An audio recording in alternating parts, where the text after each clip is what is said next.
બંદીવાનમાં ગઈકાલે આપે જોયું શિક્ષિત વર્ગ જૂના કેસમાં કેવી રીતે ફસાયો.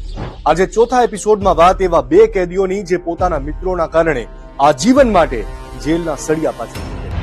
આ સિરીઝમાં દર્શાવાયેલા તમામ કેદીઓની ગુપ્તતા જાળવવા માટે કેદીના નામ બદલ્યા છે. એમાંથી એક છે 33 વર્ષનો વિજયસિંહ, મહેસાણાના પિલવાઈ ગામે, બજાજ ફાઇનાન્સમાં નોકરી ને હર્યો ભર્યો પરિવાર. વિજયનો ખાસ મિત્ર ક્ષત્રિય હતો. બંનેના ભાઈ જેવા સંબંધ હતા, પરંતુ 7 વર્ષ પહેલા એ મિત્રને પૈસાની જરૂર પડી એટલે વિજયસિંહે 2 વાર લોન પણ અપાવી, પરંતુ મિત્ર મોટા દેવામાં હતો એટલે ફરી લોન માંગી પણ હવે બેંકે રિજેક્ટ. જે રિજેક્શને મિત્રતામાં તિરાડ પડાવી. એને થયું કે હું જ લોન નથી આપવા માંગતો. એક દિવસ સાંજે એને મને કોલ કરી અને મળવા માટે બોલાવ્યો. રાત્રે બંને મિત્રો મળ્યા. વાતમાં લોનની વાત નીકળીને વિજયના મિત્રનો પિત્તો છટક્યો.